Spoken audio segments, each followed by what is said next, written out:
تو جوہر ہی نہیں بلکہ بہت سارے جو مسلمان تھے وہ خلافت سے جڑے ہوئے اس لیے بھی تھے،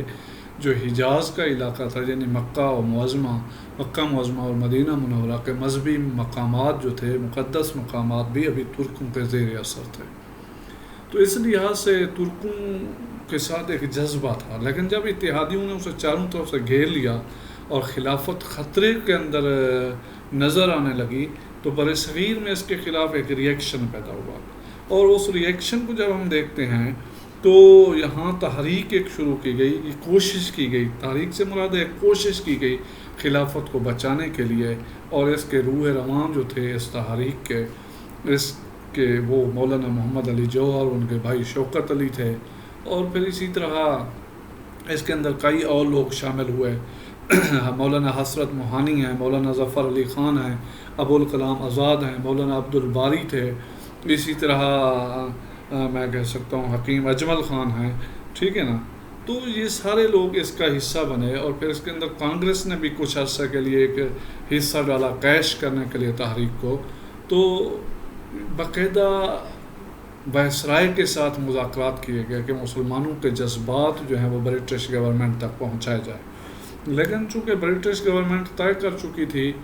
اور اتحادی طے کر چکے تھے کہ ترکی سے سابقہ بدلے لینے ہیں، پرانا حساب چکانا ہے اور اس کے حصے بکھرے کرنے ہیں، تو انہوں نے اس آواز کی طرف کوئی کوشش نہ کی. تو اس پہ خلافت کمیٹی قائم کی گئی اور ایک مجلس خدام کعبہ قائم کی گئی، جس کا مقصد ترکوں کے ساتھ اتحاد، اظہار یکجہتی اور خلافت کو بحال اور بچانے کے لیے کوشش تھا. ہم دیکھتے ہیں کہ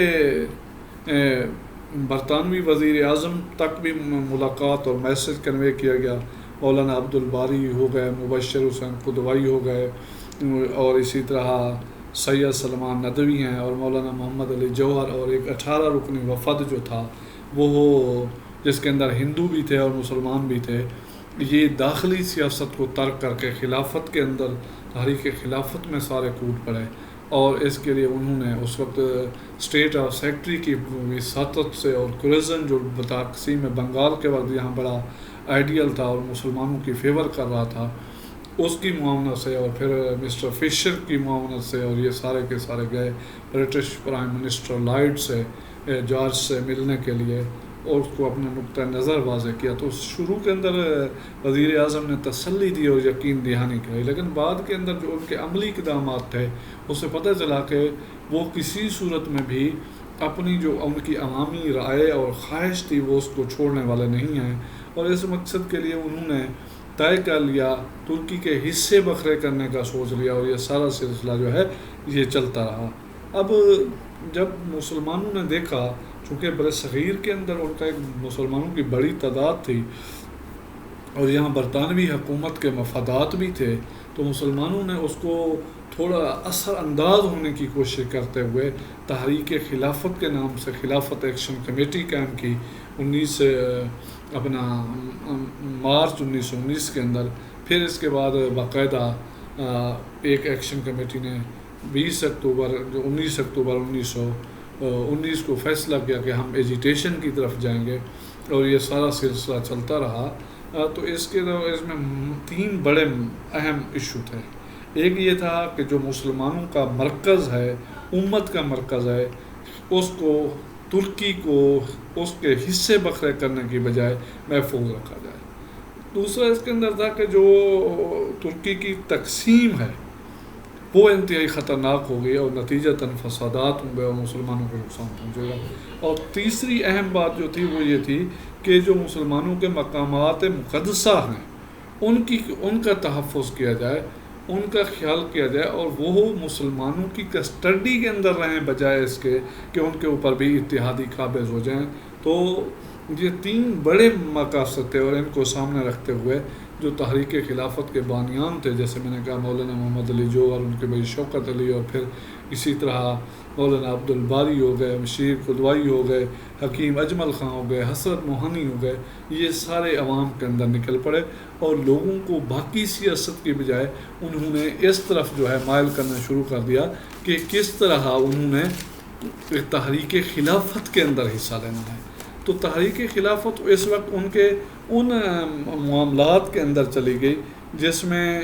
بقیہ تمام سیاسی محرکات اور مطالبات جو صورتحال تھے وہ ختم کر دیے گئے۔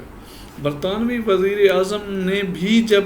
مایوس کر دیا تو نتیجہ یہ لوگ کہاں چلے آئے، یہ لوگ ادھر آ گئے کہ اب یہاں ایجیٹیشن کریں گے۔ بار بار وفود بھیجے گئے برطانیہ کے اندر،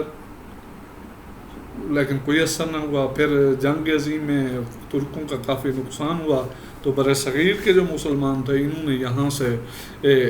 مالی معاونت بھی کی ہے، نہ صرف رقوم بھیجی گئیں بلکہ ڈاکٹر اور نرسز کے طبی وفود بھیجے گئے، ادویات بھجوائی گئیں، مالی مدد کے لیے سونا چاندی اکٹھا کر کے بھیجا گیا۔ تو ترکوں کے ساتھ یہاں کے مسلمانوں کا جو لگاؤ تھا وہ اس لیے تھا کہ جو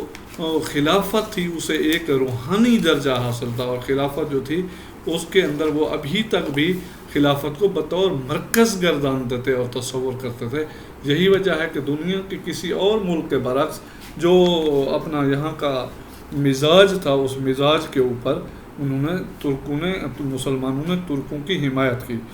تحریک خلافت کی سرگرمیاں پھر جو تھیں وہ شروع ہو گئیں، جلسے ہونا شروع ہو گئے، بر صغیر کے ہر چھوٹے بڑے علاقوں کے اندر جلسے نکلنا شروع ہو گئے، جلوس نکلنا شروع ہو گئے، جلسے ہو گئے، حکومت کی مذمت کی جانے لگی، حکومتی مشینری کو بڑی حد تک مفلوج کر دیا گیا۔ جلسے جلوس کے اندر مولانا محمد علی جوہری نے ان کی والدہ بھی شریک ہوئی اور انہوں نے بہت سارے مقامات پہ اپنا ایک پیغام دیا، حتیٰ کہ ایک بار انہوں نے اپنے وارننگ دی اپنے بیٹوں کو۔ وارننگ کس طرح دی؟ انہیں کہا کہ کہتی ہے اماں محمد علی سے جاں بیٹا اپنی خلافت پہ دے دو، اور اس طرح جس طرح کا جذباتی ماحول کریٹ ہوا اس کے اندر ہر کوئی اپنا حصہ ڈالنے کی کوشش کر رہا تھا۔ اسی طرح ہم یہ بھی دیکھتے ہیں کہ جو مسلم ثقافت یہاں ایک کلچر تھا اس کے اندر جو مسلم زعما اور دانشور اسپیشلی جو جرنلزم سے وابستہ لوگ تھے انہوں نے بھرپور کردار ادا کیا۔ مولانا ظفر علی خان ہو گئے، ٹھیک ہے نا، اسی طرح ان کا ذمہ دار اخبار ہو گیا، مولانا آزاد کا الہلال ہو گیا، اور محمد علی جوہر کے جو اپنے دونوں اخبار تھے کامریڈ ہو گیا، اور اس کے ساتھ ساتھ ہمدرد ہو گیا۔ انہوں نے ان کے ذریعے مسلم عوام کو بیدار کرنے میں نمایاں کردار ادا کیا۔ تحریک خلافت کے ایک اثرات میں مسلمانوں کی بیداری بڑا اہم عنصر ہے، اور اس کے اندر سیاسی زعما کی بجائے جو مذہبی طبقہ تھا انہوں نے زیادہ حصہ ڈالا، اور اس کے اندر وہ حجروں سے باہر نکل آئے۔ تو ہم کہہ سکتے ہیں کہ یہ انگڑائی جو تھی یہ آگے بھی کام آئی۔ اسی طرح گاندھی نے بھی دیکھا کہ چونکہ مسلم لیڈر پولیٹیکل لیڈرشپ علیحدہ تھی، انہوں نے اپنے آپ کو تاریخ خلافت سے علیحدہ رکھا۔ 1857 کی مثال سے لوگ ڈرے ہوئے تھے، لہذا انہوں نے طے کیا کہ ہم خلافت کو اس انداز میں ہم اخلاقی حمایت تو کریں گے لیکن اس کے لیے جو ایجیٹیشنل پالیٹکس ہے وہ نہیں کریں گے۔ تو گاندھی نے بھی اس کی بھرپور حمایت کا اعلان کر دیا استعمال کرنے کے لیے اور تاریخ کے اثر کو کیش کرنے کے لیے، اور باقاعدہ طور پہ اس کے ذریعے وہ ایک وقت میں ہندوستان کے چوٹی کے سیاستدان بن گئے، اور انہوں نے اس کو باقاعدہ طور پہ نہ صرف یوں کیش کیا بلکہ گاندھی نے ایک اچانک تحریک عدم تعاون اور ترک موالات کا اعلان کر دیا، اور کہا کہ خاص طور پہ مسلمانوں کو مشورہ دیا کہ ملازمتوں سے استعفیٰ دے دیں، القابات واپس کر دیے جائیں، تعلیم چھوڑ کے سڑکوں پہ آ جائیں، صرف یہی نہیں گرفتاریاں دیں، محصول کی ادائیگی نہ کریں، حکومت کی طرف سے ملنے والی امداد ختم کر دیں، اور اگر آپ لوگ جو ہیں گورنمنٹ یہ ساری چیزیں نہیں مانتی تو آپ ترک ہجرت، آپ یہاں سے ہجرت کرتے ہیں، جائیدادیں بیچیں اور چلے جائیں کسی دوسرے ملک کی طرف، مسلمان ملک کی طرف۔ یہ وہ منافقانہ چال تھی جس کا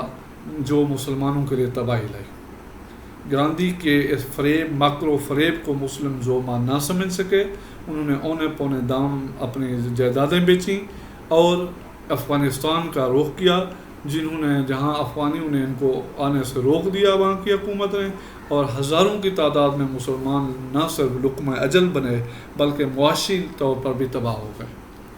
تو اسی طرح ہم دیکھتے ہیں کہ پھر یہ سارا سلسلہ چلتا رہا، حتیٰ کہ یہ ہوا کہ فسادات شروع ہو گئے، اور ضلع چورا چوری کے اندر ایک علاقہ جو تھا، ایک مقامی پولیس اسٹیشن کو جلا دیا گیا